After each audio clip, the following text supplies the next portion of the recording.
ITM university Gwalior के chancellor Ramashankar Singh ने लिखा है कि जब सोमनाथ मंदिर पर तोड़ने के लिए हमला हुआ कि उसे तोड़ दिया जाएगा, तो शुरू में सारे पुजारियों ने मंत्रोच्चार शुरू कर दिया, मंत्र पढ़ने शुरू कर दिए।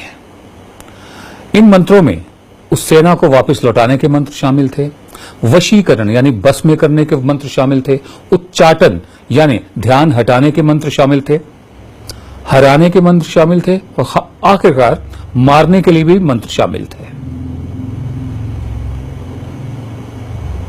कुछ नहीं हुआ, ना होना था। वो फौज एकदम नजदीक आ गई, आनी ही थी, कोई मुकाबले में था ही नहीं।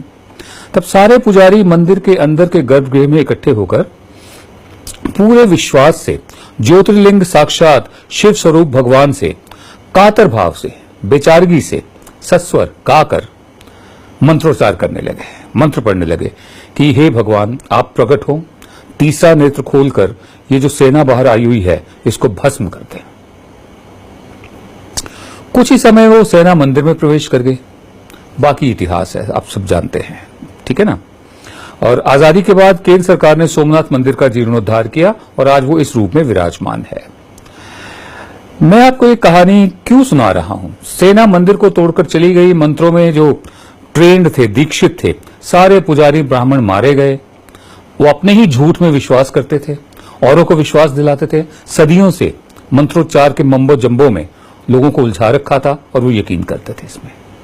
मैं आपको इसलिए सुना रहा हूं कि आरएसएस के एक प्रचारक हैं इंद्रेश कुमार, उन्होंने मेल टुडे के एक इंटरव्यू में कहा है कि भारतवासियों को चीन का मुकाबला करने के लिए मंत्रोच्चार करना चाहिए। और मंत्र का जो अर्थ है वो ये है कि कैलाश हिमालय और तिब्बत चीन की आसुरी शक्ति से मुक्त हों। कैलाश हिमालय और तिब्बत चीन की आसुरी शक्ति से मुक्त हों। आसुरी माने जो असुर होते हैं, सुर असुर, देवता और राक्षस का जो पूरा बना रखा है सिस्टम। तो ये मंत्रोच्चार के जरिए चीन को हराने की बात कर रहे हैं इंद्रेश कुमार। क्यों ना, हमें तो हैरानी नहीं होती।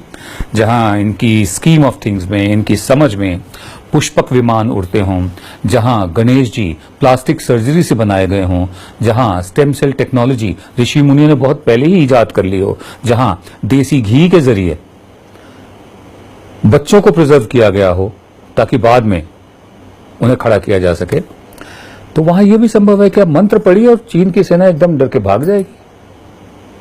अब हम क्या कहें बताइए? ये जो टेम्परामेंट है ये साइंटिफिक नहीं है और ये उन लोगों को समझ में नहीं आएगा जिनको कभी तालीम हासिल नहीं हुई। आपको बताना जरूरी था कि एक इंटरव्यू छपा है जिसमें इंद्रेश कुमार जो है प्रचारक, मेल टुडे में छपा है। वो कह रहे हैं कि मंत्रोच्चार से चीन की सेना को भगाया जाए, इससे भारतीयों में भी स्फूर्ति, ऊर्जा, विश्वास और तेज बढ़ेगा।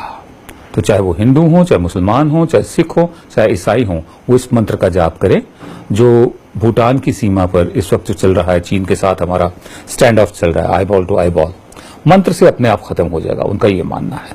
आप क्या मानते हैं? सोचिए।